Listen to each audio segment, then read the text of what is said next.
ಕೊಡ್ಬೇಕು ನಿಮ್ಗೆ ಲೆಟರ್ನ. ಬಾಯಿ ಮಾತು ಕೇಳಲ್ಲ ನೀನು, ಕೊಡಿ ಲೆಟರ್. ರೈತ ವಿರೋಧಿ ಪೊಲೀಸ್ ಇಲಾಖೆಗೆ ಪೊಲೀಸರು ಧಿಕ್ಕಾರಕ್ಕೆ ಹೋಗ್ಬೇಕಂತ. ಈಗ ಪೊಲೀಸ್ ರಾಜ್ಯವಲ್ಲೂ ನಮ್ಮ ಆಫೀಸು. ನಿಮ್ಗೆ ದುಡ್ಡು ಬರೋದು ಮಾತ್ರ, ರೈತರಿಗೆ ಒಳ್ಳೇದು ಯಾವ್ದು ಮಾಡಿದಾರೆ? 5,000 ಫೈನ್ ಕಟ್ಟಿದ್ರಿ ಪೊಲೀಸ್ನವ್ರೆ ನೀವು. ರೈತರನ್ನ ಕೆಣಕಿ ನಾವು ಇನ್ನೂ ಧಿಕ್ಕಾರ ಕೂಗ್ಬೇಕಾಗ್ತದೆ ಪೊಲೀಸರಿಗೆ. ಗುಡಿ ಜಾಗನ ನೀವು ನಮ್ಮ ರೈತರು ವೈದ್ಯರ ಒಳಗಡೆ ಅಂದ್ರೆ ಅರೆಸ್ಟ್ ಮಾಡಿ. ಏನು ತಾಕತ್ತಿಲ್ಲ ನಿಮ್ಗೆ? ಒಂದು ಅರೆಸ್ಟ್ ಮಾಡಬೇಕು, ಒಂದು ಒಳಗೆ ಕೊಡಬೇಕು. ಬರ್ತದೆ ರೈತ ಸಂಘ ಬರ್ತದೆ.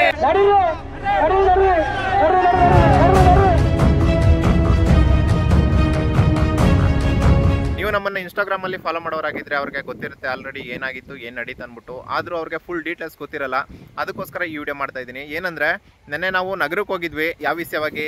ನಮ್ಮ ರೈತರ ಹಾಕೋ ಹಾಲಿನ ದುಡ್ಡನ್ನ ಲೂಟಿ ಮಾಡಿ ಐಸ್ ಕ್ರೀಮ್ ಫ್ಯಾಕ್ಟ್ರಿನ ಕಟ್ಟುವಂತ ಕೆಲಸನ ಮಾಡ್ತಾ ಇದ್ರು. ಸೊ ಅದಕ್ಕೆ ನಾವು ನೆನ್ನೆ ಹೋಗಿ ಅದನ್ನ ತಡೆಗಟ್ಟೋ ತರ ಒಂದು ಹೋರಾಟನ ಮಾಡಿದ್ವಿ, ಮತ್ತೆ DC-ಗೆ ಮನವಿನ ಕೂಡ ಸಲ್ಲಿಸಿದ್ವಿ. ಇದ್ರ ಜೊತೆಗೆ ಇಲ್ಲಿನ ಕಾಡು ಪ್ರಾಣಿಗಳ ಸಮಸ್ಯೆಗಳಾಗಿರ್ಬೋದು, ಇಲ್ಲಿ ರಸ್ತೆಗಳ ಸಮಸ್ಯೆಗಳಾಗಿರ್ಬೋದು. ಇಲ್ಲಿನ ರಸ್ತೆಗಳ ಸಮಸ್ಯೆ ಆಲ್ರೆಡಿ ನೀವು ನೋಡಿದೀರಾ, ಅದು ರೆಡಿ ಆಗ್ತಿರೋದು ಎಲ್ಲೋ ಕೆಲವೊಂದು ಮಾತ್ರ. ಇನ್ನೂ ಆ ತರ ರಸ್ತೆಗಳು ಸಿಕ್ಕಾಬಟ್ಟೆ ಇದಾವೆ. ಸ್ವಾತಂತ್ರ್ಯ ಸಿಕ್ಕಿ 75-76 ವರ್ಷನೇ ಆಗ್ತಾ ಬಂತು. ಆದ್ರೆ ಇಲ್ಲಿನ ಹಳ್ಳಿಗಳಿಗೆ, ಸುತ್ತಮುತ್ತ ಹಳ್ಳಿಗಳಿಗೆ, ಇಲ್ಲಿ ಒಡೆರ್ಪಳ್ಯ, ಬೈಲೂರು ಸುತ್ತಮುತ್ತ ಹಳ್ಳಿಗಳಿಗೆ ಇನ್ನೂ ತಾರೋಡ್ ಹಾಕಿಲ್ಲ ಕೆಲವೊಂದು ಹಳ್ಳಿಗಳಿಗೆ. ಮತ್ತೆ ಇದುವರೆಗೂ KSRTC ಬಸ್ಗಳನ್ನು ಬಿಟ್ಟಿಲ್ಲ. ಅಲ್ಲಿನ ಮಕ್ಕಳುಗಳು ಈಗಲೂ ಸ್ಕೂಲು ಕಾಲೇಜ್ಗಳಿಗೆ ಹೋಗ್ಬೇಕಂದ್ರೆ ಅಲ್ಲಿಂದ 4-5 ಕಿಲೋಮೀಟರ್ ನಡ್ಕೊಂಡು ಹೋಗಿ ಈಗಲೂ ಸ್ಕೂಲ್ಗಳಿಗೆ ಕಾಲೇಜ್ಗಳಿಗೆ ಹೋಗ್ತಾ ಇದ್ದಾರೆ. ಅದೇ ಬೇಜಾರಿನ ಸಂಗತಿ. ಕೊಳ್ಳೇಗಾಲದಿಂದ ಬೈಲೂರು ಬರೋ ಬಸ್ಗಳು ಆಲ್ಮೋಸ್ಟ್ ಒಡೆರ್ಪಳ್ಳಿಯಿಂದ ಈ ಕಡೆಗೆ ಬರ್ತಾ ಇದ್ದಾವೆ. ಕೆಲವೊಂದು ಮಾತ್ರ ಅಲ್ಲಿ ಬೈಲೂರು ತನಕ ಹೋಗ್ತಾ ಇಲ್ಲ. ಹೋದ್ರು ಬೈಲೂರು, ಹೊಸಪಳ್ಳಿ ಅಲ್ಲಿ ಊರುಗಳಿದ್ದಾವೆ. ಎಲ್ಲ ಬಸ್ಗಳು ಹೊಸಪಳ್ಯದಿಂದ ಈ ಕಡೆಗೆ ಬರ್ತಾ ಇದ್ದಾವೆ, ಕೊಳ್ಳೇಗಾಲ ಟು ಹೊಸಪಳ್ಯ. ಆ ಬಸ್ಗಳನ್ನ ಆ ರೂಟ್ ಅಲ್ಲಿ ಬಿಡೋ ತರ ಮಾಡ್ಕೊಂಡು ಅಷ್ಟೇ. ನಮಗೆ ಅವ್ರು ಮಾಡೋ ಬೇಜವಾಬ್ದಾರಿ ಕೆಲಸಗಳು ಮತ್ತೆ ಅವರ ನಿರ್ಲಕ್ಷ್ಯವನ್ನ ಬಿಂಬಿಸಿ ಅಲ್ಲಿ ನಗುವಿನ ಚಳವಳಿ ಕೂಡ ಮಾಡಿದ್ವಿ.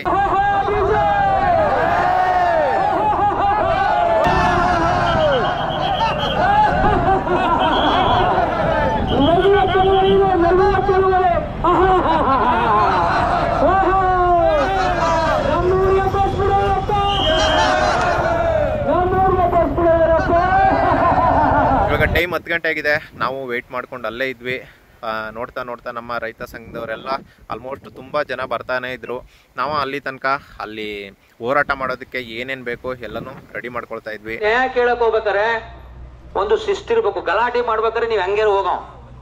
ನಾವು ಕೇಳ್ತಾ ಇರೋದು ನ್ಯಾಯ ಕೇಳಕ್ ಹೋಗಿದಾಗ ಕೂತ್ಕೊಳ್ಳಿ ಅಂದ್ರೆ ಎಲ್ಲ ಕೂತ್ಕೋಬೇಕು. ಅಧಿಕಾರಿಗಳು ನಿಂತ್ಕೋತಾರೆ, ಪೊಲೀಸ್ನವ್ರು ಇರ್ತಾರೆ, ಅವ್ರ ಕೆಲಸ ನಾವು ಮಾಡಬಾರ್ದು. ಮತ್ತೆ ಏಕವಚನದಲ್ಲಿ ಯಾರನ್ನು ಮಾತಾಡ್ಬೇಡಿ. ಬಹುವಚನದಲ್ಲಿ ಗಲಾಟೆ ಮಾಡಿ, ನೀವು ಅಂತ ಗಲಾಟೆ ಮಾಡಿ ಹೊರತು ನೀನು ತಾನು ಅವೆಲ್ಲವನ್ನು ಮಾಡೋದು ಬೇಡ. ಅವರು ನಮ್ಮ ಅಣ್ಣ ತಮ್ಮಿಂದ್ರೆ ಎಲ್ಲರೂ ವ್ಯವಸ್ಥೆ ವಿರುದ್ಧ ನಾವು ಹೋರಾಟ ಮಾಡಕ್ ಹೊರಟಿರೋದು. ಹಾಗಾಗಿ ನ್ಯಾಯ ಕೇಳೋದ್ರಿಂದ ಸಾವಧಾನವಾಗಿ ನೆಲದ ಮೇಲೆ ಕುಳಿತುಕೊಂಡು ಕೇಳೋಣ, ಗೊಂದಲ ಮಾಡ್ಕೊಳ್ಳಬೇಡಿ. ಅಧಿಕಾರಿಗಳು ಮಾತಾಡ್ತಾರೆ, ಹೇಳೋ ಮಾನ ಮರ್ಯಾದೆ. ಅನ್ನ ತಿಂತಿದ್ದಾರೆ ತಿಳ್ಕತಾರೆ, ಅನ್ನ ತಿನ್ನಲ್ಲ ನಾ ಬೇರೆ ತಿಂತೀನಿ ಅಂದ್ರೆ ನಾವ್ ಹೇಳಕತ್ತವ್ರಿಗೆ. ಅನ್ನ ತಿನ್ನೋರ್ಗೆ ಹೇಳ್ಬೋದು, ತಿಳ್ಕತ್ತ ಅನ್ನ ತಿನ್ನೋರು. ಅನ್ನ ತಿನ್ನಲ್ಲ ಬೇರೆ ತಿಂತೀನಿ ಅನ್ನೋರ್ಗೆ ಹೇಳಕ್ ಆಗಲ್ಲ.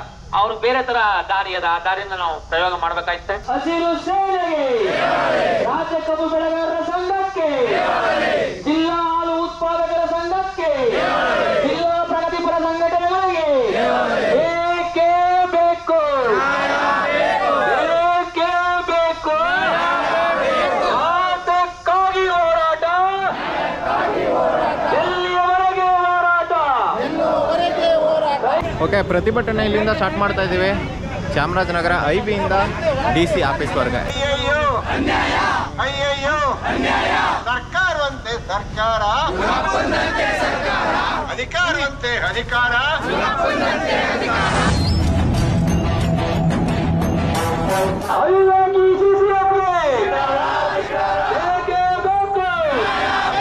ರೈತರು ಬೆಳೆದ ಅನ್ನ ತಿನ್ನದ ಫಾರೆಸ್ಟ್ ಇಲಾಖೆಗೆ, ಹಸುವಿನ ಹಾಲು ಕುಡಿಯೋದರ ಫಾರೆಸ್ಟ್ ಇಲಾಖೆಗೆ, ಹಂದಿ ಹಾಲು ಕುಡಿಯುವ ಫಾರೆಸ್ಟ್ ಇಲಾಖೆಯವರಿಗೆ, ಹಂದಿ ಹಾಲು ಕುಡಿಯುವ ಫಾರೆಸ್ಟ್ ಇಲಾಖೆ ನೌಕರರಿಗೆ ಏಕೆ ಬೇಕು. ಅರಣ್ಯಗಳಿಗೆ ಮೋಜು ಮಸ್ತಿ ಮಾಡಿದ್ದು ಅರಣ್ಯ ಇಲಾಖೆ ನೌಕರರಿಗೆ. ಏನೇ ಮಾಡಿದ್ರು ಪ್ರತಿನಿತ್ಯ ಆನೆಗಳು, ಈಗಾಗಲೇ ಮೊನ್ನೆ ಅನೂರು ಭಾಗದಲ್ಲಿ ಆನೆ ತುಳಿಸೋದಿದೆ. ಅದೇ ಬೇರೆ ಕಡೆ ಈಗ ಬಾರ್ಡರ್ ಸಾಯಿಸಿದ್ರು 28 ಜನ. ಇಡೀ ದೇಶ ವಾರ್ನೇ ಡಿಕ್ಲೇರ್ ಮಾಡ್ಬಿಟ್ಟು ಮಾಡಿ, ಅದಕ್ಕೆ ನಾವು ಸಪೋರ್ಟ್ ಮಾಡ್ತೀವಿ. ಆದ್ರೆ ನಾವು ರೈತ ಸತ್ತೋದ್ರೆ ಏನು ಜವಾಬ್ದಾರಿ ಇಲ್ವಂತೆ ನಿಮ್ ಇಷ್ಟವಾಗ ಮಾಡೋದ? ನಿಮ್ಗೆಲ್ಲ ವೆಪನ್ಸ್ಗಳು ಕೊಡೋದು, ಕಾರ್ ಕೊಡೋದು, ಸಂಬಳ ಕೊಡೋದು ಯಾವ್ದಕ್ಕೆ? ಕಾಯಿರಿ ಅಂತ. ಅದಕ್ಕೆ ಏನಾರು ಆದ್ರೆ ನಿಮ್ ಮೇಲೆ FIR ಆಗ್ಬೇಕು. ಅದೇ ಒಂದು ಕಾಡು ಪ್ರಾಣಿ ನಮ್ಮ ಮೂಲಕ ಬಿಟ್ಬಿಟ್ರೆ FIR ಆಗೈತದೆ. ಈಗ ನಿಮ್ಮ ಆನೆ ಬಂದು ನಮ್ಮ ಆನೆನೆ ನಿಮ್ ಇಸ್ಕೊಂಡಿದ್ವಿ ನೋಡ್ಕೊಳಕ್ಕೆ, ನೀವು ಅಲ್ಲಿ ಬಿದ್ದಾಗ ಯಾಕೆ ಮನುಷ್ಯ ಸಾಯೋದ ರೈತ? ನಿಮ್ಗೆಲ್ಲ ಬೆಳೆದು ಕೊಡೋದಾಗಲಿ ನಾವು. ನಾನು ಮುಸ್ಕು ಜೋಳ ಬೆಳ್ಕೊಂಡ್ರೆ ಒಬ್ಬ ತಿನ್ಕೊಳ್ಳೋಣ, ಭತ್ತ ಬೆಳೆದ್ರೆ ನಾವು ಒಬ್ಬ ತಿನ್ಕೊಳ್ಳೋಣ. ನಿಮ್ಗೆಲ್ಲ ಕೊಡೋಣ ನಾವು. ಏನ್ ಸರಿಯಾದ ವೈಜ್ಞಾನಿಕ ಬೆಲೆ ಕೊಟ್ಟರೆ ನೀವು? ಸರ್, ಇದು ನಿಮ್ಮ ಬೇಜವಾಬ್ದಾರಿ ಎದ್ದು ತೋರಿಸ್ತು. ಚಾಮರಾಜನಗರದಲ್ಲಿ ನಮ್ಮ 4 ವನ್ಯಜೀವಿ ಇದೆ, ಒದ್ಕೋತೀವಿ. ಕಾಡು 50% ಇದೆ, ಇಡೀ ಹೆಮ್ಮೆ ಪಡ್ಬೇಕು. ಆದ್ರೆ ಅಲ್ಲಿ ರೈತರ ಪ್ರಾಣ ಹಾನಿ ಆಗ್ಬಾರ್ದು. ಮಾಡ್ಕೊಳ್ಳಿ, ಬಂದು ಮೇಲಿ ನಾವು ಬೇಡ ಅನ್ನಲ್ಲ. ವೈಜ್ಞಾನಿಕವಾದ ಬೆಲೆ ಅಷ್ಟೇ ಕೊಡಿ. ಒಳಗೆ ದನಗಳು ಬಿಡಬೇಡಿ ಅಂದ್ರೆ ಹಾಲು ಕುಡಿಯೋದು ನೀವು ಯಾರು? ಅನ್ನ ಊಟ ಮಾಡಲ್ವಾ? ಒಳಗಡೆ ಯಾಕೆ ದನ ಬಿಡಬಾರ್ದು?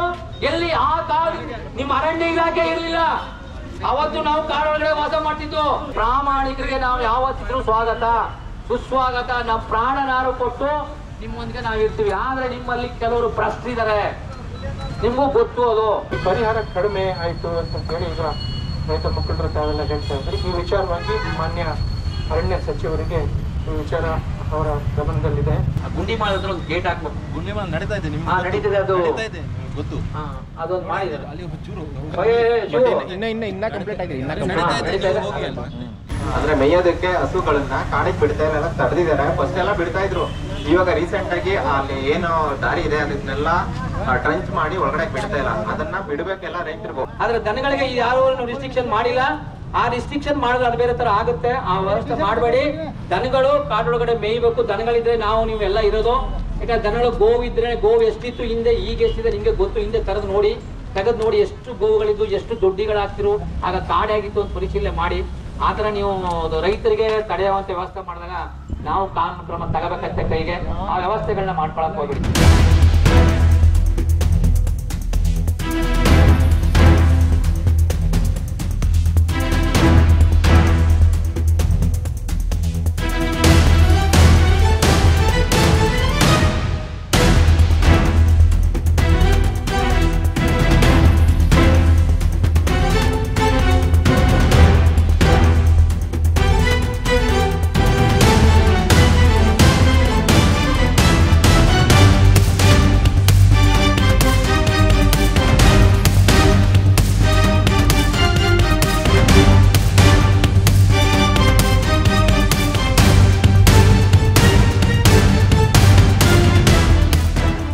ಗ್ರಾಮೀಣ ಪ್ರದೇಶಗಳಿಗೆ ಬಸ್ ಇಲ್ಲ. ನಮ್ಮ ಮಕ್ಕಳುಗಳು ನಡ್ಕೊಂಡ್ ಬರ್ಬೇಕು. ಇವ್ರು ಯಾರಿಗೆ ಕೂತ್ಕೊಂಡಿರಲ್ಲವೇ? ಗೌರ್ಮೆಂಟ್ ಬಸ್ ಬಿಡ್ಬೇಡ ಅಂತ ಹೇಳಿದ್ದಾರೆ. ಯಾವ ಸಂವಿಧಾನದಲ್ಲಿ ನಮ್ಮೂರಿಗೆ ಬಸ್ ಇಲ್ಲ ಅಂತ ಹೇಳಿದ್ದಪ್ಪ? ಇವ್ರು ಯಾಕೆ ಬಿಡ್ತಾ ಇಲ್ಲ? ನಮ್ಗೆ ಹಕ್ಕಿಲ್ವಾ? ನಮ್ ಕೇಳಕ್ ಹಕ್ಕಿ ಇಷ್ಟಿನ ಕೇಳಿ ನಮ್ಗೆ ಬಸ್ ಇಲ್ವಲ್ಲ? ನಮ್ಮ ಹಳ್ಳಿಗಳಲ್ಲಿ ನಮ್ಮ ಗ್ರಾಮೀಣ ಪ್ರದೇಶದ ಮಕ್ಕಳು ಹೆಂಗ್ ಹೋಗ್ಬೇಕು? ಎಷ್ಟೊತ್ತು ಮನೆಗೆ ಹೋಗ್ಬೇಕು ಅವರು?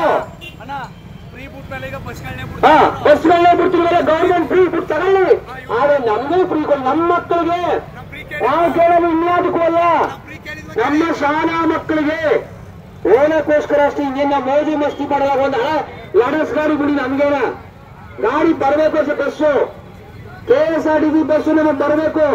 ಕಳಪೆ ಗಾಡಿ ಬಿಡಿ. ನಮ್ಗೇನು ಭಾರಿ ಹೈಟೆಕ್ ಗಾಡಿ ಬೇಡ ನಮ್ಗೆ. ಅಶ್ವಮೇಧ ಬೇಡ ನಮ್ಗೆ. ಮಾಮೂಲಿ ಗಾಡಿ ಕೇಳ್ತಾ ಇದೀವಿ ನಮ್ಮ ಮಕ್ಕಳಿಗೋಸ್ಕರ, ನಮ್ಮ ಮಕ್ಕಳು ಓನಕ್ಕೋಸ್ಕರ. ನೋಡಿ, ಇನ್ನು 10 ನಿಮಿಷ ಟೈಮ್ ಕೊಡ್ತೀವಿ. 10 ನಿಮಿಷ ಕೊಡ್ತೀವಿ. ನಾವು ರೋಡ್ ಬ್ಲಾಕ್ ಮಾಡ್ಬೇಕಂತ ಬರ್ತೇವೆ. ನಮ್ಮಲ್ಲಿ ಆ ಥರದ್ದು ಯಾವುದೂ ನಾವು ನಾನ್ ಸ್ಟಾಪ್ ಮಾಡಿ ಲೋಕಲ್ ಜನಗಳಿಗೆ ತೊಂದರೆ ಮಾಡ್ತಕ್ಕಂಥ ಸರ್ವಿಸ್ನ ಹೊಸದಾಗಿ ನಾವು ಯಾವುದೂ ಇಂಟ್ರೊಡ್ಯೂಸ್ ಮಾಡ್ತಾ ಇಲ್ಲ ಕೂಡ.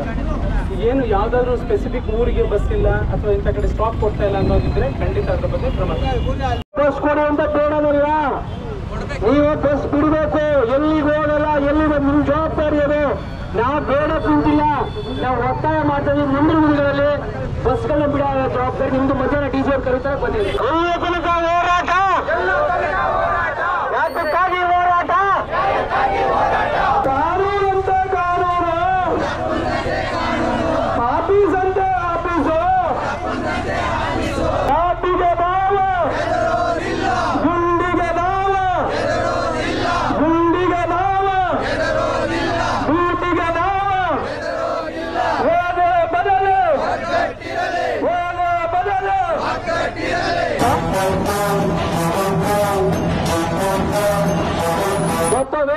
50 ಲಕ್ಷ ಎಷ್ಟು ದುಡ್ಡು ಮಾಡಿರ್ಬೋದು ಇವರು. ಚಾಮಲ ಒಂದು ನೀರು ಮಾಡೋ ದಂಧೆ ಆಗ್ಬಿಡುತ್ತೆ, ದುಡ್ಡು ಮಾಡೋ ದಂಧೆ ಆಗ್ಬಿಡುತ್ತೆ ಇವ್ರಿಗೆ. ಅದು ಯಾವ ತರ ಮಾಡಿದಾರೆ? ಅದು ಮಾರ್ಕ್ಸ್ ತಗೊಂಡೆ ಕೊಟ್ಟಿದಾರ, ನಮ್ಮ ಜಿಲ್ಲೆಯವರು ಕೊಟ್ಟಿದಾರ, ವಿದ್ಯಾವಂತರು ಕೊಟ್ಟಿದಾರ, ಅವ್ರು ಇಷ್ಟಿಷ್ಟ ಬಂದವ್ರನ್ನ ತುಂಬಿದ್ದಾರೆ, ಕೊಡ್ಲಿನ ಬೇಡ ಅಂತಲ್ಲ ಅವ್ರನ್ನ ಕೊಟ್ಟಿದಾರ. ಯಾರು ದುಡ್ಡಿದೆ ದುಡ್ಡಿದವರು ಕೊಟ್ಟಿದ್ದಾರೆ. ಈಗ ಐಸ್ ಕ್ರೀಮ್ ಘಟಕ ಮಾಡಿ ಪುನಃ 50 ಜನ ರಿಕ್ರೂಟ್ಮೆಂಟ್ ಮಾಡಿ ಎಲ್ರು ನಾವ್ ಇನ್ನೇನ್ ಎಲೆಕ್ಷನ್ ಬರ್ತದೆ ಬರ್ಕೈ ಹೋಗೋಕ್ಕಿಂತ 1 ಕೋಟಿ ಮಾಡ್ಕೊಂಡು ಹೋಗ್ಬೇಕು. ಅದಕ್ಕೆ ನೀವು ರೈಸ್ ಸಂಘದವರು ಅವ್ರು ಕಾಂಗ್ರೆಸ್ನವ್ರು ಇದ್ರು ಅಷ್ಟೇ, ಬಿಜೆಪಿ ಅವರು ಇದ್ರು ಅಷ್ಟೇ, ದಳದವರು ಇದ್ರು ಅಷ್ಟೇ, ಹೋರಾಟನೇ. ನಾವು ಯಾರ ಪರ ಇಲ್ಲ, ಎಲ್ಲರ ವಿರುದ್ಧ. ಕೇಂದ್ರ ಸರ್ಕಾರಕ್ಕೂ ಧಿಕ್ಕಾರ, ರಾಜ್ಯ ಸರ್ಕಾರಕ್ಕೂ ಧಿಕ್ಕಾರ, ಎಲ್ಲರಿಗೂ ಧಿಕ್ಕಾರವೇ ನಮ್ದು. ಸರ್ ಚಾಮೂಲು ಮುಳುಗೋಯ್ತದೆ, ನೀವು ಹಾಲು ಕುಡಿಯಂಗಿಲ್ಲ. ಆಮೇಲೆ ನೀವು ಎಲ್ಲಿ ಹಾಲು ಕುಡಿಬೇಕಾಗ್ತದೆ ನೀವೆಲ್ಲ ಪೊಲೀಸ್ನವ್ರು. ಆಮೇಲೆ ಕಾನೂನಂತೆ ಕಾನೂನು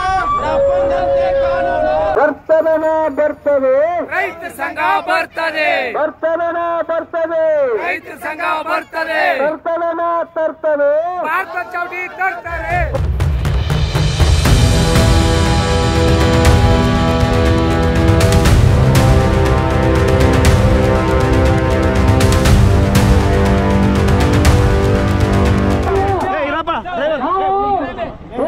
ಕಾನೂನು ಗೌರವ ಕೊಡ್ತೀವಿ. ಲೀಡರ್ ಜೊತೆ ಮಾತಾಡ್ತೀವಿ.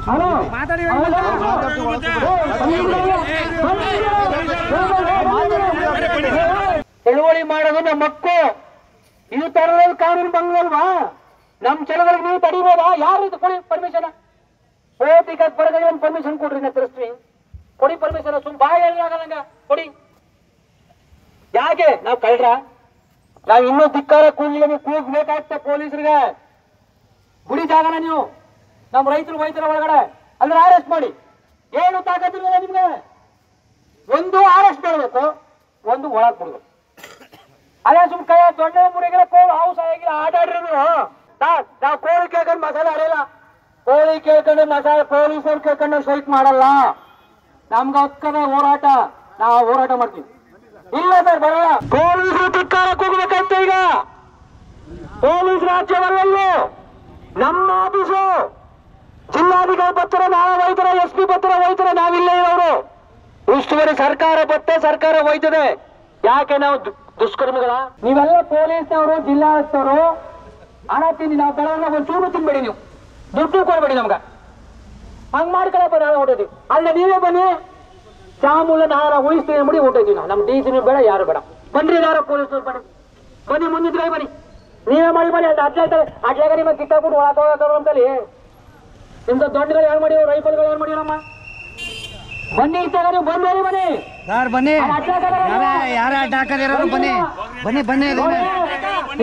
ಏನಲ್ಲಿ ಒಳಗೆ ಬಿಡ್ತಿದ್ವಿ ನಾವು ಹೋಗಿ. ಇದೇ ಜಾಗದಲ್ಲಿ ಪೊಲೀಸ್ನವರು ಗಲಾಟೆ ಮಾಡಿಸಿ ನಮ್ಮೆಲ್ಲ ಕಲ್ಲು ಹೊಡಿಸಿ 5,000 ಫೈನ್ ಕಟ್ಟಿದ್ರಿ ಪೊಲೀಸ್ನವ್ರೆ. ನೀವು ರೈತರನ್ನ ಕೆಣಕಿ 2009ನೇ ಇಸ್ವಿಲಿ ಇದೇ ತರ ರೈತ ಕಲ್ಲು ಹೊಡೆದು ನೀವೇ ಕಲ್ಲು ಹೊಡೆದು ಪೊಲೀಸ್ ಹೆಸರಿಗೆ ಅಪಮಾನ ಮಾಡಿದ್ರಿ. ನೀವು ರೈತರು ಕಲ್ಲು ಹೊಡೆದಿದ್ರಿ. ನೀವು ಅವತ್ತು 5,000 ಕಟ್ಟಿದ್ರಿ, ರೆಕಾರ್ಡ್ ಇದೆ ಅಲ್ಲಿ.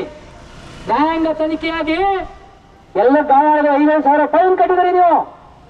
ನಾವು ಕಾನೂನು ಗೌರವ ಕೊಡ್ತೀವಿ ಪೊಲೀಸರಿಗೆಲ್ಲ. ಈ ತರ ತಡೆದ್ರೆ ನಮಗೂ ಗೊತ್ತು, ನಿಮ್ ತಡೆದು ನಾವು ನಿಮ್ ತಡೆದ್ರೆ ಕಾನೂನು ಭಂಗ. ನಮ್ಮ ಚಳುವಳಿ ಮಾಡಕ್ ತಡೆದ್ರೆ ನಮ್ದು ಭಂಗ ಅನ್ನೋದು. ಚಳುವಳಿ ಮಾಡೋದು ನಮ್ಮ ಹಕ್ಕು. ಇದು ತಡೆದ್ರೆ ಕಾನೂನು ಭಂಗ ಅಲ್ವಾ? ನಮ್ ಚಳುವಳಿಗೆ ನೀವು ತಡಿಬೋದಾ? ಯಾರು ಇದು ಕೊಡಿ ಪರ್ಮಿಷನ್? ಬರಗಡೆ ಒಂದು ಪರ್ಮಿಷನ್ ಕೊಡ್ರಿ, ನಾ ತಿಳಿಸ್ತೀನಿ. ಕೊಡಿ ಪರ್ಮಿಷನ್. ಸುಮ್ ಬಾಯಿ ಹೇಳಾಗಲ್ಲ, ಕೊಡಿ. ಯಾಕೆ ನಾವ್ ಕಳ್ರ? ನಾವ್ ಇನ್ನೂ ಧಿಕ್ಕಾರ ಕೂಗ್ಬೇಕಾಗ್ತ ಪೊಲೀಸರಿಗೆ. ಗುಡಿ ಜಾಗನ ನೀವು ನಮ್ ರೈತರು ಒಳಗಡೆ. ಈಗ ಒಂದ್ ಕೆಲಸ, ಇವರು ಹೋಗಿರೋರು ಒಳಗ್ ಬಿಡು, ನಾವ್ ನಿಮ್ಮ ಮೇಲೆ ನಗಬೇಕಾಯ್ತ ಹುಚ್ಚರು ಅಂತ. ಈಗ ನಗ್ಸೆ ಬಿಟ್ಟಾರೆ, ನಾವ್ ಬಯಲ್ಲ.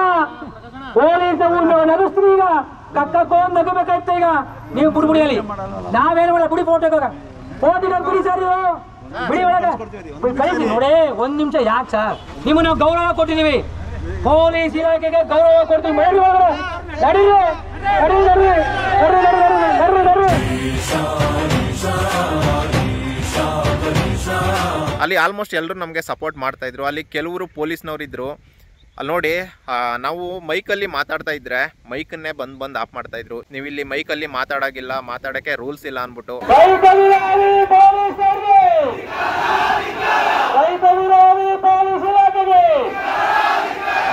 ಶಾಂತಗಿರಿ ಇನ್ಸ್ಪೆಕ್ಟ್ರೆ, ಯಾವ ಕಾನೂನು ಮೈಕ್ ಹಾಕ್ಬಾರ್ದು ಪ್ರತಿಭಟನೆ ಕೊಡಿ, ಕಾನೂನು ನೀವು ಕೊಡಿ. ಏನಲ್ಲ ನೀವು ಸರ್ಕಾರಿ ನೌಕರರು ಕೊಡ್ಬೇಕು ನಿಮ್ಗೆ ಲೆಟರ್ನ. ಬಾಯಿ ಮಾತು ಕೇಳೋದು ನೀನು ಕೊಡಿ ಲೆಟರ್. ಅದು ಆನ್ ಮಾಡಿ. ನೀವು ಪದೇ ಪದೇ ನೀವು ತೊಂದರೆ ಕೊಡಕ್ ಹೋಗ್ಬೇಡಿ. ಯಾರ ಡೆಕ್ಕಾಗ ಕುಡಿತಾರ, ಕಳ್ಳರು ಕಾಕರಿಗೆಲ್ಲ ಕೊಡ್ತಿದಾರಿ, ದೊಡ್ಡ ದೊಡ್ಡ ಭಾಷಣಿಕರ ಕೊಡ್ತಿದಾರಿ, ಸುಳ್ಳು ಕೊಡ್ತಿದಾರಿ. ಬರೀ ಸುಳ್ಳು ಅಂತ ರಾಜಕೀಯದ ಅವ್ರು ಮೈಕ್ ಕೊಡ್ತಾರೆ. ಇಲ್ಲಿ ಬೀದರ್ ಕೂತೀವಿ, ನಾವು ಕಷ್ಟದಲ್ಲಿ ಕೂತೀವಿ, ಸಪೋರ್ಟ್ ಮಾಡ್ಬೇಕು ನೀವು. ನಾವು ನಿಮ್ಗೆ ಪೊಲೀಸ್ ಇಲಾಖೆಗೆ ಸಪೋರ್ಟ್ ಮಾಡ್ತೀವಿ. ನಾವು ಪ್ರಾಮಾಣಿಕರಿಗೆ ಮಧುಕರ್ ಶೆಟ್ಟಿ ಎಂತರ ಸಾರ್ ಇವತ್ತು ನೆನ್ಸ್ಕೊತೀವಿ ನಾವು, ಅಂತರಾಗಿ ನೀವು ಯಾವ್ಯಾವ ಮಾಡಿದ್ದಾರೆ ಈಗ. ಆಯ್ತು, ಚಾಮರಾಜ ಉಳಿದ್ಬಿಟ್ಟು ನಾವು ಹೊಡೆದ್ವಿ, ಹೋರಾಟ ಯಾದಿಗೆ ಸರ್ ನೀವು ಬೇಡ ಅಂದಾಗ ಮೈಕು ನಾವು ಬೇಡ ಅಂದಿಲ್ವಾ. ನೀವು ತಲಾಟ ಮಾಡೋದ್ರೆ ನಾವು ತಲಾಟ ಮಾಡ ಮಾಡಿ.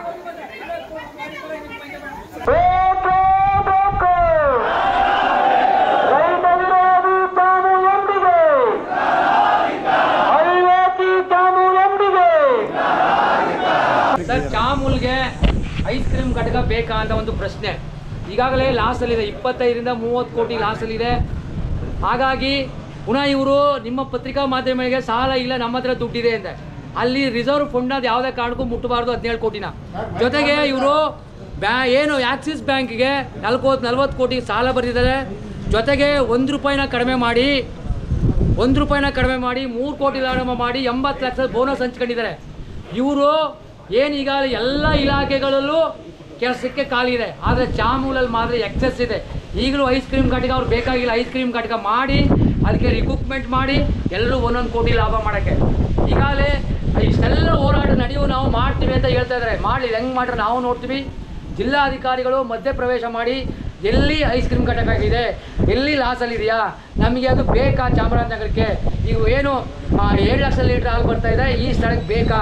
ಈಗಾಗಲೇ ಹಾಸನದಲ್ಲಿ 13 ಲಕ್ಷ ಲೀಟ್ರ್ ಹಾಲು ಬರ್ತಾ ಇದೆ, ಅಲ್ಲಿ 20,000 ಲೀಟ್ರಿಗೆ ಐಸ್ ಕ್ರೀಮ್ ಘಟಕ ಮಾಡಿ ಲಾಸಲ್ಲಿದೆ. ಮೈಸೂರಿಗೆ ಐಸ್ ಕ್ರೀಮ್ ಘಟಕ ಇಲ್ಲ, ನಮ್ಮ ಚಾಮರಾಜನಗರಕ್ಕೆ ಬೇಕಾ. ಒಂದು ದುಡ್ಡು ಹೊಡೆಯೋಕ್ಕೋಸ್ಕರ ಒಂದು ಸೃಷ್ಟಿ ಮಾಡ್ಕೊಂಡಿದ್ದಾರೆ. ನಾವು ಅದು ಅಭಿವೃದ್ಧಿಗೆ ವಿರೋಧಿಗಳಲ್ಲ. ಈಗಾಗಲೇ ಸಾಲದಲ್ಲಿದೆ. ಎಲ್ಲ ಕರ್ನಾಟಕದಲ್ಲಿ ಎಲ್ಲ ಹಾಲು ಒಕ್ಕೂಗಳಿಂದ ನಮಗೆ ಕಡಿಮೆ ಕೊಡ್ತಾ ಇದ್ದೀರಾ ನೀವು. ಜೊತೆಗೆ ಇದನ್ನು ಮಾಡಿ ನೀವು ರೈತರ ತಲೆ ಮೇಲೆ ಏರಿ ರೈತರಿಗೆ ನೀವು ಹೊಟ್ಟೋಯ್ತೀರಪ್ಪ. ನಾಳೆ ಚಾಮೂಲ್ ಹಾಳಾಯ್ತೆ, ಚಾಮೂಲ್ ಹೊಟ್ಟೋಯ್ತದೆ. ರೈತ ಎಲ್ಲಿ ಹೋಗ್ಬೇಕು? 1 ಲೀಟ್ರ್ ಹಾಲು 2 ಲೀಟ್ರ್ ಹಾಲು ಕೊಡಮ್ಮ. ಅದ್ರ ಬದಲು ನೀವು ಬಯೋಗ್ಯಾಸ್ ಮಾಡಿ 10,000 ರೂಪಾಯಿ ಆಗುತ್ತೆ. ನೀವು ಅರ್ಧ ಕೊಡಿ, ನಾವು ಅರ್ಧ ಕೊಡ್ತೀವಿ. ಈ ಒಂದು ತಿಂಗಳಿಗೆ 1,000 ರೂಪಾಯಿ ಉಳಿತದೆ. ಅದು ಸರಿ. ಮಿಥೇನ್ ಗ್ಯಾಸ್ ಹೊರಟೋದ್ಮೇಲೆ ಭೂಮಿಗೆ ಹಾಕಿದ್ರೆ ಭೂಮಿ ಫಲವತ್ತತೆ ಆಗುತ್ತೆ, ಪರಿಸರಕ್ಕೂ ತೊಂದರೆ ಆಗಲ್ಲ. ಇಂಥ ಒಳ್ಳೊಳ್ಳೆ ಕೆಲಸಗಳನ್ನ ಮಾಡಿದೆ. ಬರೀ ಹಾಲು ಮಾತ್ರ ನೋಡ್ತೀರಾ, ಆ ರಸಗೊಬ್ಬರ ಅದರ ಸಗಣಿ ಗೋಮೂತ್ರಕ್ಕೆಲ್ಲ ಎನ್ರಿಚ್ ಮಾಡಿ ಆ ಥರ ಡೆವಲಪ್ಮೆಂಟ್ ಮಾಡಿ ರೈತನಿಗೆ. ಅದೆಲ್ಲ ಬಿಟ್ಬಿಟ್ಟು ನಿಮಗೆ ದುಡ್ಡು ಬರೋದು ಮಾತ್ರ. ರೈತರಿಗೆ ಒಳ್ಳೇದು ಯಾವ್ದು ಮಾಡಿದಾರೆ ಅಂತ ಉಲ್ಲಾಸ್ ಮಾಡಿ 1 kg ಹೋಯ್ತಾ ಇದೆ. ಮುಖ್ಯಮಂತ್ರಿಗಳು ಮಾಡಿರೋದು ಪೇಡ ಮಾಡಿ ಎಷ್ಟು ಹೋಗ್ತಾ ಇದೆ. ತಿಳ್ಕೊಳ್ಳಿ, ನೀವು ಯಾವುದೆಲ್ಲ ಲಾಭ ಬರ್ತಾ ಇದೆ ನಿಮಗೆ. ಎಲ್ಲ ನೀವು ಮಾಡಿರೋದೆಲ್ಲ ಲಾಸಲ್ಲಿದೆ. 33 ರೂಪಾಯಿ ಹಾಲು ತಗೊಂಡು ನೀವು 60 ರೂಪಾಯಿ ಗಂಟು ಮಾರ್ತಿದ್ದೀರಿ. ಯಾಕೆ ನಮ್ಗೆ ಲಾಭ ಕೊಡಲ್ಲ ನೀವು? ಆಮೇಲೆ ನಿಮಗೆ 1 ಲೀಟ್ರ್ ಬೆಣ್ಣೆ, 1 kg ತುಪ್ಪ, 1 ಲೀಟ್ರ್ ಹಾಲು, ನಿಮ್ಗೆ 2 ಸೆಟ್ ಬಟ್ಟೆ, 2 ಶೂಗಳು ಎಲ್ಲ ನಮ್ಮ ದುಡ್ಡಲ್ಲಿ ನಿಮಗೆ. ನೀವು ಹಾಲು ಉಳಿಸಬಾರ್ದಾ? ಇದ್ರ ಗೌರವ ನೀವು ಇಲ್ವಾ? ನೀವು ಚಾಮೂಲ್ ಉಳಿಸ್ಬೇಕು ತಾನೆ. MD ಭಾಳ ನಾನು ಮುಖ್ಯಮಂತ್ರಿಗೆ ಹತ್ರವಾಗಿದ್ದೀನಿ, ನಾ ಏನು ಬೇಕಾದ್ರೂ ಮಾಡ್ತೀನಿ ಅಂದರೆ ಮುಖ್ಯಮಂತ್ರಿ ನಾವು ಹತ್ರ ಇಲ್ವಾ? ಇಲ್ಲೇ ಕಾಲು ಕೂದ್ಬಿಡ್ತೀವಿ, ಮುಖ್ಯಮಂತ್ರಿಗಳ ಕಾಲ ಇಲ್ಲೇ ಭಾಳ ಕಟ್ ಮಾಡ್ಬಿಡ್ತೀವಿ ನಾವು. ಅದು ಗೊತ್ತಾ MD ಅವರೇ? ನೀವು ಮುಖ್ಯಮಂತ್ರಿ ಹತ್ರ ಅಲ್ಲಿಗೆ ಹೋದ್ರೆ ಮುಖ್ಯಮಂತ್ರಿನ ಇಲ್ಲೇ ಕಟ್ ಮಾಡ್ಬಿಟ್ರೆ ನಾವು ಆಗ್ಯಾವ ನೀವು ಹತ್ರಕ್ಕೆ ಹೋದ್ರಿ. ಹಾಗಾಗಿ ರೈತರ ವಿಷಯದಲ್ಲಿ ರೈತರ ಸಂಸ್ಥೆ ಅದು, ಹಾಲು ಉತ್ಪಾದಕರ ಸಂಸ್ಥೆ. ನಿಮಗೆ ಕೆಲಸ ಮಾಡೋಕ್ಕೆ ನೌಕರರು ನೀವಿರೋದಲ್ಲಿ. ನಮ್ಮ ದುಡ್ಡು, ನಮ್ಮ ಹಾಲು, ನಮ್ಮ ಬಟ್ಟೆ ನಾವು ಹೇಳ್ದಾಗ ಕೇಳಬೇಕು. ರೈತರ ಒಪಿನಿಯನ್ ತಗೋಬೇಕು. ಅವ್ರು ಯಾರು ಅಂದರೆ ಯಾರೇ ಆಡಳಿತ ಮಂಡಳಿಯವರು, ನಾವು ಗೆಲ್ಸಿರೋರು ಓಟ ಪ್ರಭುಗಳು ನಾವು. ಹಾಗಾಗಿ ನಿಲ್ಲಿಸಿ ಜಿಲ್ಲಾಧಿಕಾರಿಗಳು ಮಧ್ಯಸ್ಥಿಕೆ ವಹಿಸಬೇಕು, ಒಂದು ನಿಯೋಗ ಮಾಡಬೇಕು, ಚರ್ಚೆಗಳಾಗಬೇಕು, ಪರ ವಿರೋಧಗಳು ನಡೀಬೇಕು. ಪಾಸಿಟಿವ್ ನೆಗೆಟಿವ್ ಏನಿದೆ ಅದನ್ನು ನೋಡಿ ಅನಂತರ ಮಾಡಬೇಕು. ಹೊರತು ಸಾಲ ಮಾಡಿ ಬೇಡ. ಸಾಲ ಮಾಡಿ ನಾವು ತಿನ್ನೋದು ಬೇಡ. ಲಾಭ ಮಾಡಿ. ಆಮೇಲೆ ಮಾಡಿ. ಸರ್, ಒಂದ್ ವೇಳೆ ವಿರೋಧದ ನಡುವೆ ಕೂಡ ನೂತನ ಐಸ್ ಕ್ರೀಮ್ ಘಟಕ ಉದ್ಘಾಟನೆ ಆರಂಭವಾದರೆ ತಮ್ಮ ಮುಂದಿನ ನಡೆ ಯಾವ ರೀತಿ? ಮುಂದಿನ ಹೋರಾಟ ಉಗ್ರವಾಗಿರುತ್ತೆ. ನಾವು ನಿರ್ದೇಶಕರುಗಳ ಮನೆಗಳನ್ನು ಜಪ್ತಿ ಮಾಡ್ತೀವಿ, ಅವರ ಲೋಕಾಯುಕ್ತರಿಗೆ ಕೊಡ್ತೀವಿ. ಮುಂದೊಂದು ದಿನ ಈ ಚಾಮುಲ್ ಇವರಿಗೋಸ್ಕರ ಹಾಳಾದರೆ, ಐಸ್ ಕ್ರೀಮ್ ಘಟಕ ಹಾಳಾದರೆ, ಲಾಸ್ ಆದರೆ ಯಾರಿದ್ದಾರೆ ಈಗ ಎಮ್ ಡಿ ಜೊತೆಗೆ ನಿರ್ದೇಶಕರು ಅವ್ರು ಮಾತ್ರ ನಾವು ಬಿಡಲ್ಲ. ನಾವು ಹೇಳಿದ್ದೀವಿ, ಹಾಗೂ ಮಿತಿಮೀರಿ ಲಾಭ ಮಾಡ್ತೀವಿ. ಅವ್ರು ಏನೋ ಮಾಡಿಬಿಟ್ರೆ ಸುಮ್ಮನೆ ಆಗಲ್ಲ. ನಾವು ಏನಾದ್ರು ಮಾಡಿ ಐಸ್ ಕ್ರೀಮ್ ಘಟಕ ಲಾಸು ಅಂತ ಬಂದರೆ ಯಾರ್ಯಾರು ನಿರ್ದೇಶಕರುಗಳಿದ್ದಾರೆ ಅವ್ರನ್ನ ಖಂಡಿತವಾಗಿ ಕಾನೂನು ಚೌಕಟ್ಟು ಒಳಗಡೆ ನಾವೇನು ಬೇಕಾ ಮಾಡ್ತೀವಿ. ನಾವು ಕಾನೂನು ಚೌಕಟ್ಟು ಒಳಗಡೆ 25-30 ಲಕ್ಷಗಳ ಕೂಡ ನಾವು ಬಡ್ಡಿಗಳನ್ನು ಕಟ್ಟಿದ್ದೀವಿ. ಮತ್ತು ನಮಗೆ ದುಡಿಯೋ ಬಂಡವಾಳ ನಮ್ಮ ಹೊಸ ಒಕ್ಕೂಟ ಆಗಿರೋದ್ರಿಂದ ದುಡಿಯೋ ಬಂಡವಾಳನೂ ಇರಲಿಲ್ಲ. ಅದಕ್ಕೂ ಕೂಡ ಓಡಿ ರೂಪದಲ್ಲಿ ತಕ್ಕಂಥ ಹಣಕ್ಕೂ ಕೂಡ ಇವತ್ತು ರೈತರು ಏನೇನೇ ಹಾಲನ್ನ ಬೆವರನ್ನ ಸುರಿಸಿ ಇವತ್ತು ಕರೆದಂಥ ಹಾಲಿನಲ್ಲೇ ನಾವು ಇವತ್ತು ಬಡ್ಡಿ ಕಟ್ತಾ ಇದ್ದೀವಿ. ಈಗಲೂ ಸಾಲದಲ್ಲಿದೆ. ಇವತ್ತು 23-24 ಕೋಟಿ ಇದೆ. ಪ್ರತಿ ತಿಂಗಳು 65 ಲಕ್ಷ ರೂಪಾಯಿನ ನಾವು ಬ್ಯಾಂಕ್ಗೆ ಒಂದು ಕಂದಾಗಿ ಕಟ್ತಾ ಇದ್ದೀವಿ, ಅಸಲ್ಗೆ ಬಡ್ಡಿ ಅಲ್ಲದೆ. ಅದಲ್ಲದೆ ನಮ್ಮಲ್ಲಿ ಸ್ಟಾಕ್ ಉಳ್ಕೊಂಡಂಥ ವ್ಯವಸ್ಥೆಗೆ ಬಡ್ಡಿ ಸಾಲ ಮಾಡಬೇಕಾಯ್ತದೆ. ಆ ಸಾಲಕ್ಕೂ ಕೂಡ ಬಡ್ಡಿ ಕಟ್ತೀವಿ. ಈ ಹಂತದಲ್ಲಿ ನಾವು 40-50 ಕೋಟಿ ರೂಪಾಯಿನ ಸಾಲ ಮಾಡಿ ಈ ಒಂದು ಯೋಜನೆ ಮಾಡಿದ್ರೆ ಇದು ನಷ್ಟ ಆಗುತ್ತೆ. ನಮ್ಮ ದುಡಿಯೋ ಬಂಡವಾಳಕ್ಕೆ ದುಡ್ಡಿಲ್ಲದೆ ಇವತ್ತು 10 ದಿನಕ್ಕೆ ದುಡ್ಡು ಪೇಮೆಂಟನ್ನು ಕೊಟ್ಕೊಂಡು ಒಂದು ಶಿಸ್ತನ್ನು ಇವತ್ತು ಚಾಮೂಲ್ ಒಕ್ಕೂಟ ಕಾಯ್ಕ ಬಂದಿದೆ. ಇನ್ನು ಮುಂದಿನ ದಿನ ಅದಕ್ಕೆ ತೊಂದರೆ ಆಗಬಾರ್ದು. ನಮ್ಮ ಹಾಲು ಉತ್ಪಾದಕರಿಗೆ ಪ್ರತಿ 10 ದಿನಕ್ಕೆ ರೇಟ್ ದುಡ್ಡು ಕೊಡಲಿಲ್ಲ ಅಂತಂದರೆ ಅವ್ರು ಜೀವನ ಮಾಡೋದು ಕಷ್ಟ ಆಗುತ್ತೆ. ಇವತ್ತಿನ ಸಂದರ್ಭದಲ್ಲಿ ನಾವು ಹಾಲು ಉತ್ಪಾದನೆಯನ್ನೇ ಒಂದು ಮುಖ್ಯ ಕಸಬನ್ನಾಗಿ ಒಂದು ಜೀವನಕ್ಕೆ ನಡ್ಕೊಂಡಿರೋಂಥ ಸಾವಿರಾರು ಕುಟುಂಬಗಳಿವೆ. ಅವಕ್ಕೆ ಯಾಕೋ ತೊಂದರೆ ಆಗಬಾರ್ದು. ನಾವು ಬಂಡವಾಳ ಕ್ರೋಢೀಕರಿಸ್ಕೊಂಡು ಸಾಲ ಮುಕ್ತರಾಗಿ ಐಸ್ ಕ್ರೀಮ್ ಘಟಕ ಮಾಡೋಣ ಅನ್ನೋ ದೃಷ್ಟಿಗೆ ನನ್ನ ಒಂದು ಹೋರಾಟ ಇತ್ತು. ಆಡಳಿತ ಮಂಡಳಿಯ ಸಭೆಯಲ್ಲಿ ಹಲವಾರು ಸಭೆಯಲ್ಲಿ ನಾನು ವಿರೋಧ ಮಾಡಿದ್ದೀನಿ. ನನ್ನ ವಿರೋಧ ನಡುವೆನೂ ಕೂಡ ನಾವೆಲ್ಲ ಮಿದಾರ್ಟಿ ಇದ್ದೀವಿ. ಇವ್ರ ಮಾತು ನಮಗೆ ಲೆಕ್ಕಕ್ಕಿಲ್ಲ, ಇವರು ಬೇಕಿಲ್ಲ ಅನ್ನೋ ದೃಷ್ಟಿಗೆ ನಾನು ಏನು ಮಾಡೋಕ್ಕಾಗಲಿಲ್ಲ. ನಾನು ಎಲ್ಲ ರೈತರನ್ನ ವಿಚಾರವನ್ನು ಸತ್ಯವನ್ನ ಹೇಳಿ ನಾನು ಇವತ್ತು ಒಂದು ಧರಣಿಗೆ ನಾನು ಇಳಿದಿದ್ದೀನಿ. ನಾವೆಲ್ಲ ರೈತರ ಒಂದು ಒಕ್ಕೂಟದೊಳಗೆ. ಕೊನೆಗೆ ನಾನು ಹೇಳೋದು ಇಷ್ಟೇ, ನಿಮ್ಮ ಸುತ್ತಮುತ್ತಲು ರೈತರಿಗೆ ಈ ಥರ ಮೋಸ ನಡೀತಾ ಇದ್ರೆ ಅದನ್ನು ಪ್ರಶ್ನೆ ಮಾಡಿ ಕೇಳಿ. ಈ ಥರ ಹೋರಾಟಗಳಿಗೆ ನೀವು ಬಂದು ಜಾಯ್ನ್ ಆಗಿ. ಪ್ರತಿಯೊಬ್ಬ ರೈತರ ಮಕ್ಕಳು ಬಂದು ಈ ಥರ ಹೋರಾಟಗಳಿಗೆ ಜಾಯ್ನ್ ಆಗಬೇಕು. ಆಗಲೇ ಆ ಹೋರಾಟಕ್ಕೆ ಒಂದು ಶಕ್ತಿ ಬರೋದು ಮತ್ತು ಒಗ್ಗಟ್ಟಿರೋದು. ಇದ್ರ ಬಗ್ಗೆ ಸ್ವಲ್ಪ ಅರಿವು ಮೂಡಿಸ್ಬೇಕಾಗಿತ್ತು. ಮತ್ತು ಇದನ್ನು ಜನಗಳಿಗೆ ತಿಳಿಸುವಂಥ ಪ್ರಯತ್ನನ ನಾನು ಮಾಡಬೇಕಾಗಿತ್ತು. ನಿನಗೇನಕ್ಕೆ ಊರು ಉಸಾಬರಿ, ನಿನ್ನ ಕೆಲಸ ನೀನು ಮಾಡ್ಕೊಂಡು ಹೋಗು ಅಂದ್ಬಿಟ್ಟು ಕೆಲವರು ಹೇಳ್ಬೋದು.